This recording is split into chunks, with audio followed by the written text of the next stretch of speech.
What up? This is Ramascreen, and in the anticipation of Malum arriving in theaters March 31, I'm here talking with the director, Anthony DiBlasi, and the star of this new horror film, Jessica Sula. How are you both today?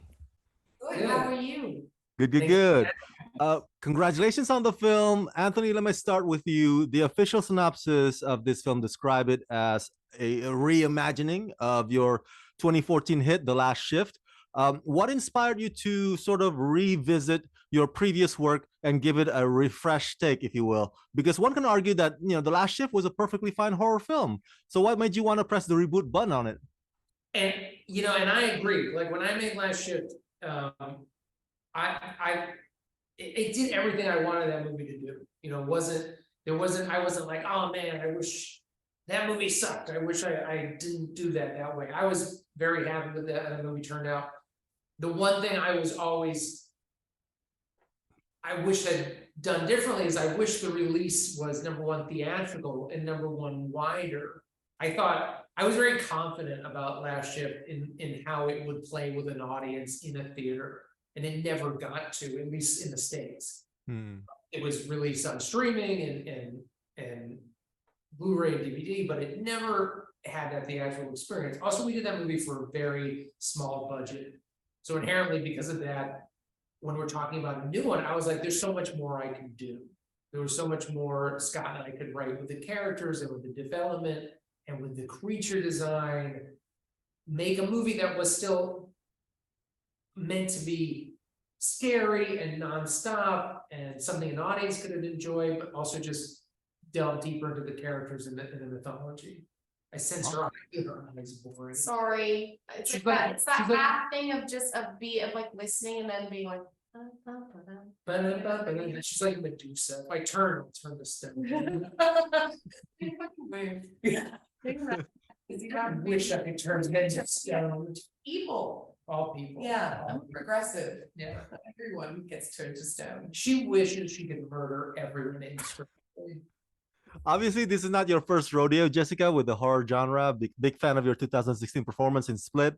What was it about Anthony's script that drew you to this project and made you want to be a part of it? In your opinion, what do you think about this film that's unique and separate from the rest of the horror stuff that you've done or you've ever watched in the past? This is a lot more. I mean, there's a lot more like action for her. It's a lot more to tuck into. It's not. And yeah, things may be happening to her, but she's going out and looking for things. So that helps. It makes it a lot more engaging. And sometimes, despite the fact that I feel she's going through a lot of fear and she can be very reserved. There's a lot. There's a lot that has happened to her in the past, and that is always fun to think about when you're building a character. Just about their life, and Anthony is really good at Tell me. start slowly turning into stone the most painful way possible. You're very good at you're very good at making a whole world. A whole world. Yeah, you make it's to the point where I'm like the cult. You felt like the Little Mermaid. I did feel like the Little Mermaid. Wait, That is Little Mermaid. No, that's it's Aladdin. So part of that world. part of that world. Either one is comparable. So I love that. I really, there was just a lot more to her. I had a whole history, but that history and that responsibility was also very daunting. I'm always interested in an actor's preparation, Jessica. Did you have to shadow an actual cop? Did you have to go through a gun training? What type of prep did you have to do to embody Jessica Lauren? Yeah. Fastest cop training possible. Louisville PD. So apologies to everyone. A few days though. I did get a few days, and I was practicing in my room holding. They gave her a live firearm. Just fine. I mean, actually, it was kind of the officer on the movie. He was hardcore. He was hardcore. He's great. They gave her. We've done like an air. Not an air. It's not. No, it's a professional training weapon, and it has I wish we had it on, I wish these were more, I think now we're getting into where people are making guns for movies. Because it would be, this was a gun for training purposes. It did everything a real gun did. It could shoot blanks, both blanks and paint. But it did full recoil and full blast. So she could take it home in her hotel and train with it. Yeah. And she wasn't actually training. So I was just like sitting, holding it, loading it, like just watching TV. You mentioned, Anthony, about the creature designs and some of the upgrades that you can do this time around compared to what you did in the last shift, maybe because you have slightly bigger budget this time around. Talk to me about also the logistics, because I noticed the facility for the cop station, it seems like compared to the last shift, it seems like a lot more moldy, a lot more puzzling, like a puzzling maze sort of a thing. How challenging was it to shoot in such a close quarters, if you will? It was great to have that location. It's an actual police station in Louisville, Kentucky. Oh, okay. It was the decommissioned station, so we had the run of the place ourselves for a couple of weeks, or a few weeks, and then it became kind of our base camp. And it was both very hot. It was a very well, it was the summertime in Kentucky. It was very hot in that.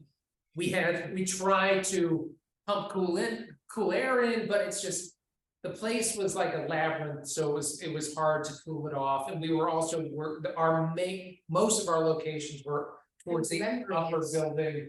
The upper floors were hotter because that's where the inmates were. They had less Human rights. less human rights, but being in that really created an atmosphere for the whole movie because it was creepy.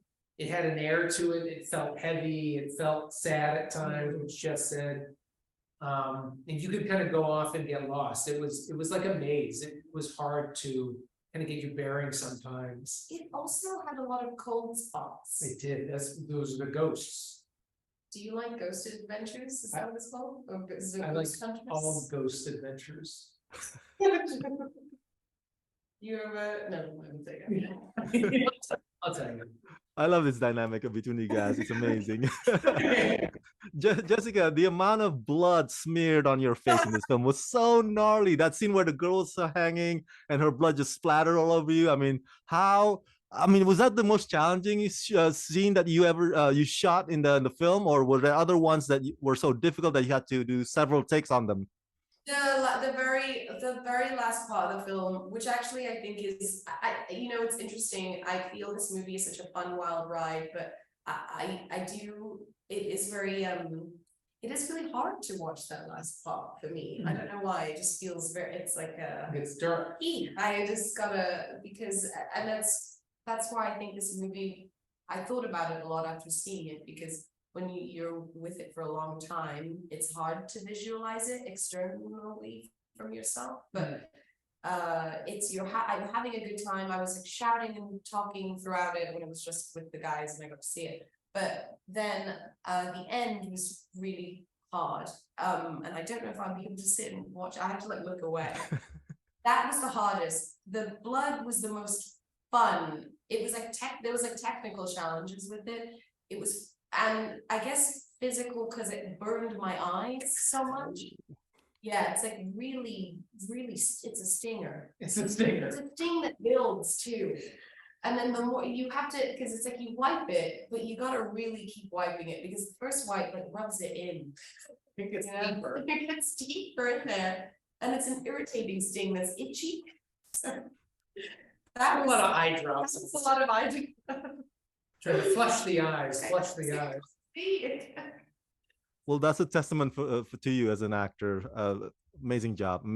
So my final question for both of you. Jessica has this experience. Does this role kind of give you some sort of a newfound appreciation for the job of policemen and policewomen out there? And Anthony, does this movie have an underlining theme about police work, or am I reading too much into it? I think this movie is there's no police work in there. It's just so, it's you saw it, it's so separate to that, because she takes this job to get closer to her father. And I think that is, talking about like it was funny when I took it on, because there's always, there's a hesitancy of like, especially with the dynamic of like police and America, and I think I wanted to live in a. You're not from America? No. I can tell. That's good. I'm from not America, was what I was about to say. I didn't want it to be pro or against, and I think Jessica is dealing with grief, and she wants to get close to her father for herself, so she derails her life through that grief to find out. So I just think her becoming a cop was just a way to be close to her dad. That was like the depth of it, and to find out why he did what he did. So I feel she goes by the book because that's the easiest way to go. Like, I'm just gonna go by the book. So I don't know, I kind of just didn't, at a certain point, didn't even think about her as a police officer. So Yeah. it was just, she just had to be there, so she had to do that together. I think, for us, Scott and I, when we were writing, it's like, well, we already made the first movie, she was the cop in that movie. It's gonna translate over to this movie, so it wasn't like, we weren't like, hey, well, maybe at times we did discuss early on if we were gonna totally reboot it in a way, like have it be something completely different. And then we kind of settled on a teacher, but we settled on, no, let's keep the core of what the first one was.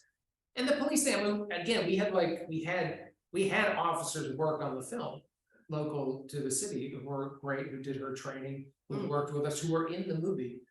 And I think going into it, anything that we touch on with the current state of affairs in the States, it was all, for me, through the character. I mean, there are one or two parts in the movie where we address it. We address the notion of the climate in the States, but it's directed towards the character. Yeah. Like she said, the character is there to find out what happened to her father. She threw her life away to be like, okay, I'm gonna become a cop, not because she's like, I want to make my father proud. She became a cop because I want to know what happened to her father. Yeah. So she's in it. I don't even think she cares what she's wearing, And when Jess shot the movie, half the time she didn't even have pants on, right? Yeah. That was part of her way in. She worked without Donald pants most of the ducking. time. Donald ducking. He thinks I'm serious. No, could you imagine? No, of course I wore trousers. Trousers. He's like, that's I wore trousers. trousers. But But human resources is going crazy on set. you can't do that. But so yeah, I think when I wanted to comment on it, it was to undermine her hope as a character. That was my way into it. The last thing she wants to hear from her father is, I'm a bad person. What are you doing in that uniform? Yeah. Because that, to me, is a way to manipulate the It's character. a way, like, socially, it's that thing of, yeah, structure that an institution is letting you down, and Yeah. like, and that, you could look into it in that way if you want to, but I feel that everyone should go into Malum just wanting a wild ride. To be scared. Yeah. Very well said, and I agree. Now, for my fans at home, everybody go check out Malum, arriving in theaters March 31. Anthony and Jessica, thank you for talking to me, and congratulations. Thank you. Bye.